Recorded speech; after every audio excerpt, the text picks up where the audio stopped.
राजनीतिक सत्ता दलितों के सभी दुखों की चाबी है। इस मूल मंत्र को जनता तक पहुंचाया।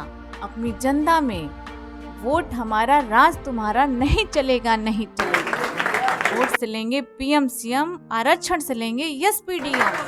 कांसी तेरी नेक कमाई, तूने सोती कौम जगाई। भारत की मजबूरी है, कांसी राम जरूरी है। बाबा तेरा मिशन अधूरा, कांसी राम करेंगे पूरा। जिसकी जितनी संख्या भारी, उतनी उसकी हिस्सेदारी। जैसे नारा देकर अपने वोटों का मूल्य और उपयोग करना सिखाया। तो इस वीडियो को ज्यादा से ज्यादा लोगों तक पहुंचाएं, ताकि यह बात प्रधानमंत्री के कानों में गूंजे और इस पे भी सोचा जाए और हमारे मान्यवर कांसी राम जी को सम्मानित भारत रत्न से जल्द मान्यवर कांसी राम को भारत रत्न क्यों देना चाहिए? क्यों? आज भारत रत्न के सबसे प्रबल दावेदार मान्यवर कांसी राम क्यों हैं?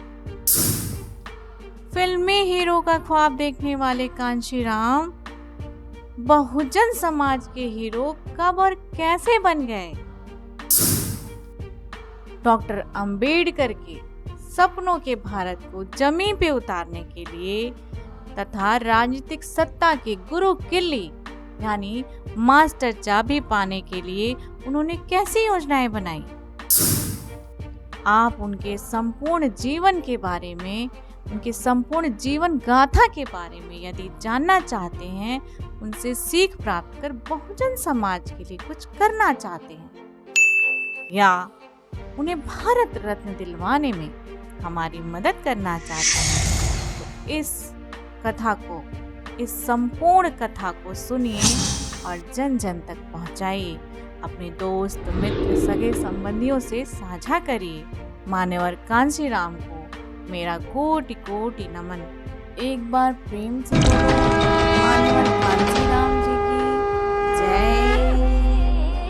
मान्यवर कांसी राम, जिन्होंने बहुजन समाज को सत्ता दिलवाई, भारत के सबसे बड़े राज्य उत्तर प्रदेश में राजनीति को शिखर पे पहुंचाया।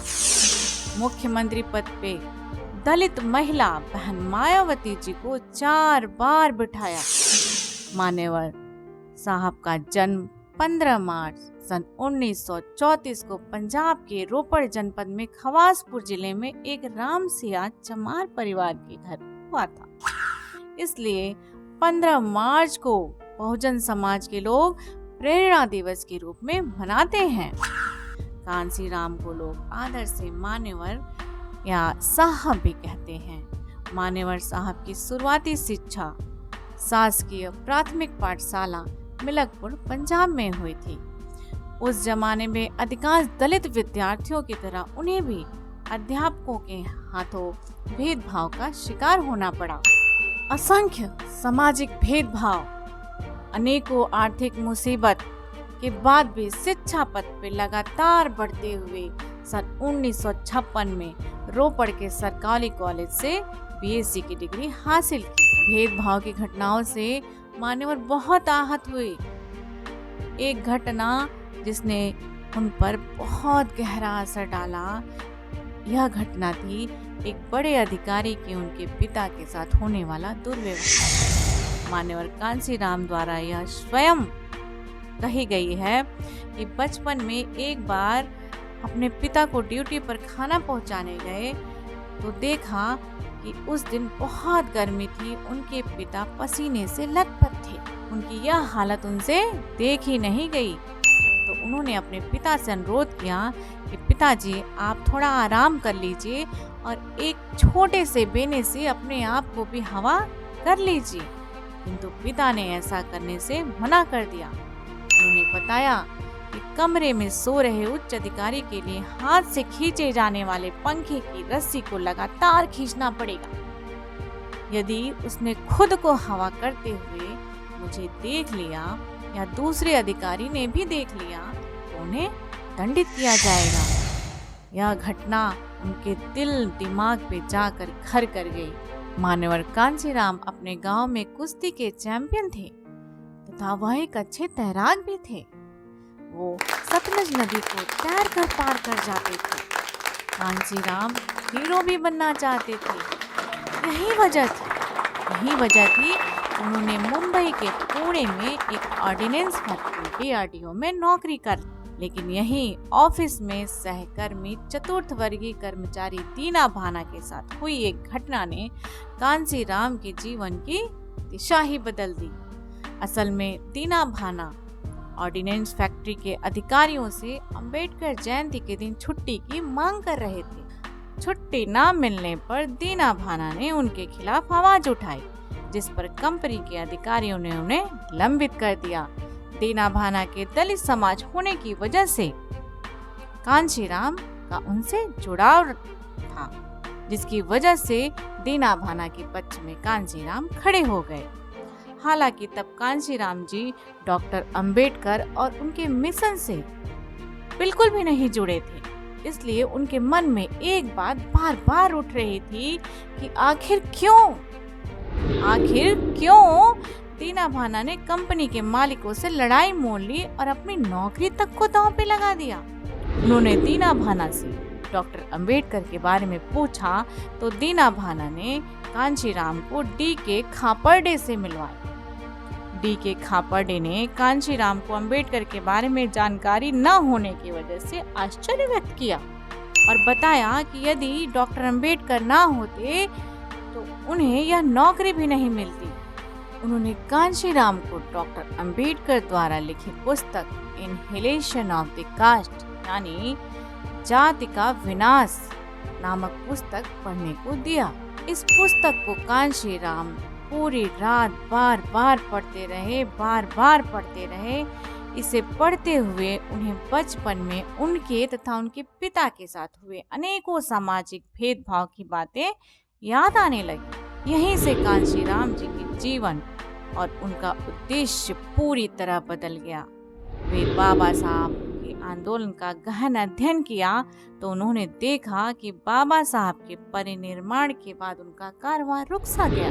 माम सेफ के लोग बताते हैं कि बाबा साहब को समझने के बाद कांशीराम जी दीना भाना के साथ अन्याय करने वाले अधिकारी कुलकर्णी पे इतना गुस्सा हुए कि उन्हें एक थप्पड़ जड़ दिया।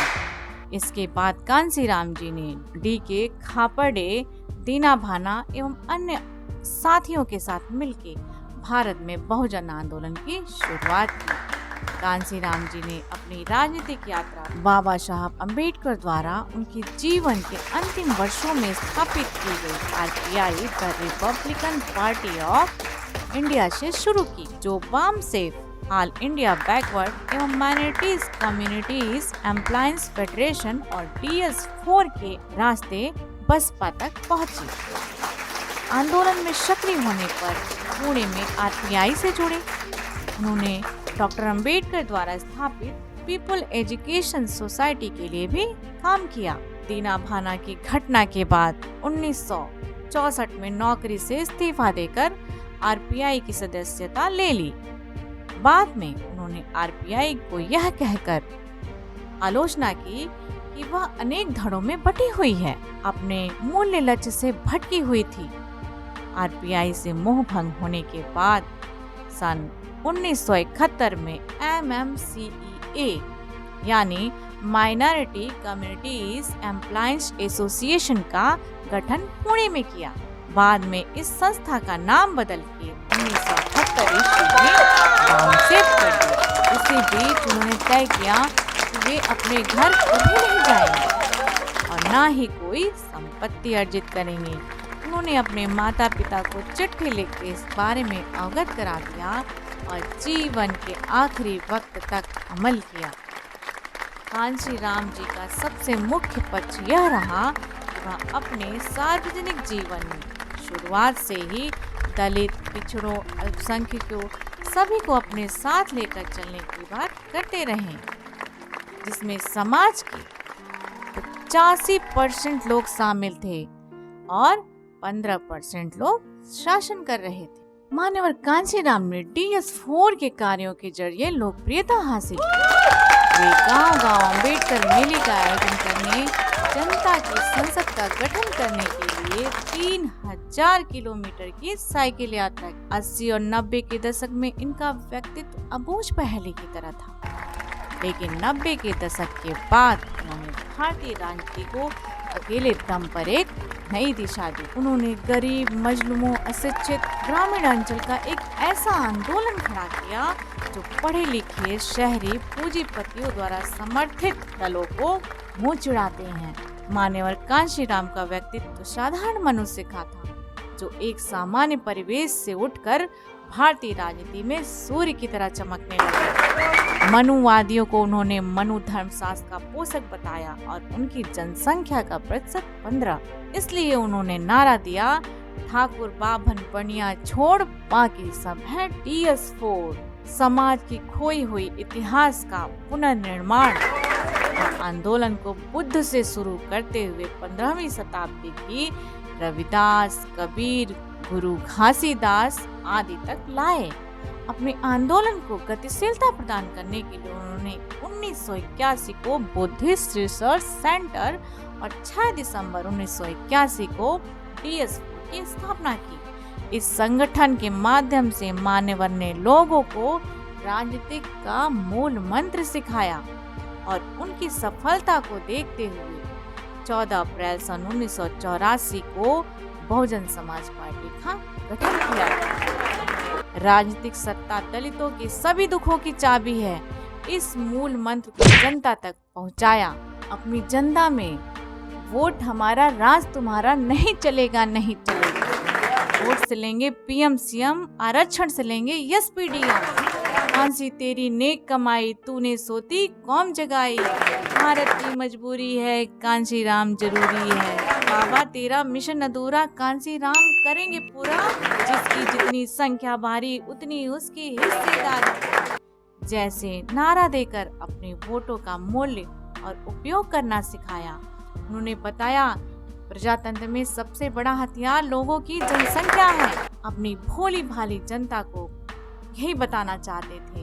अपने आंदोलन को गतिशीलता देने के लिए मान्यवर ने कभी भी प्रजातांत्रिक मूल्यों के साथ समझौता नहीं किया। कांशीराम जी बहुजन समाज को एक स्वतंत्र और आत्मनिर्भर मीडिया विकसित करने की हमेशा कोशिश करते रहे। मान्यवर कांशीराम ने अनटचेबल अप्रेस्ड इंडियन मासिक पत्रिका निकाली।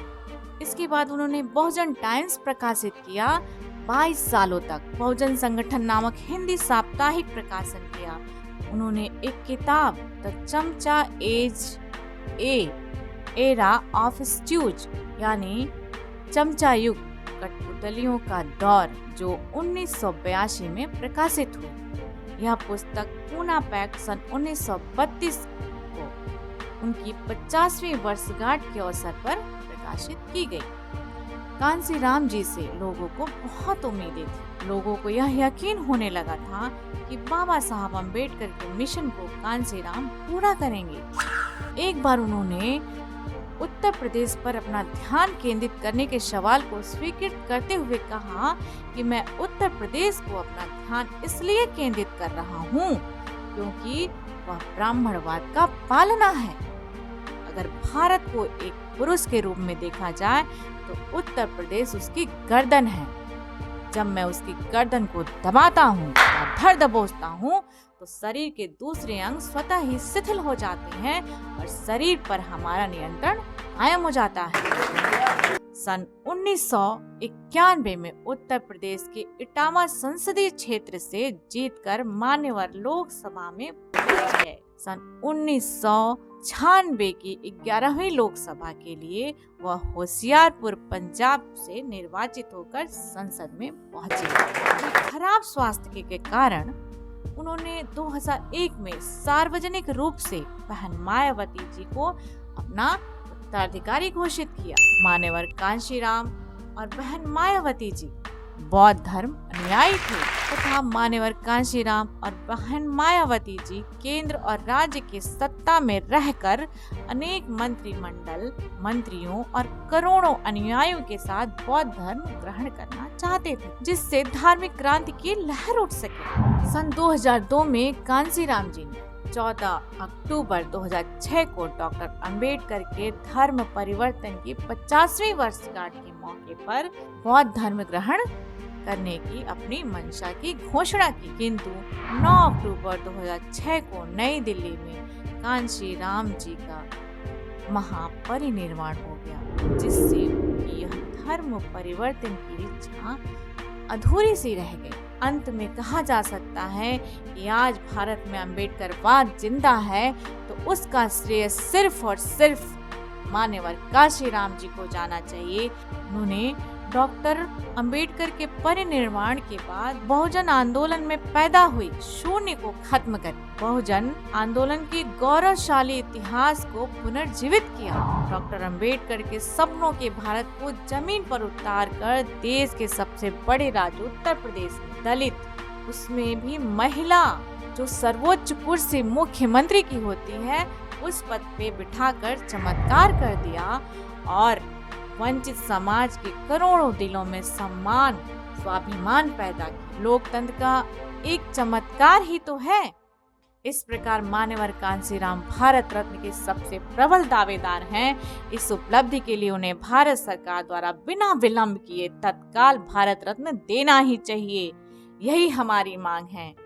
आप हमारी मांग का समर्थन करते हैं तो इस वीडियो को ज्यादा से ज्यादा लोगों तक पहुंचाएं, ताकि यह बात प्रधानमंत्री के कानों में गूंजे और इस पे भी सोचा जाए और हमारे मान्यवर कांशीराम जी को ससम्मानित भारत रत्न से जल्द पुरस्कृत किया जाए। एक बार जोर से बोलो कांशीराम जी की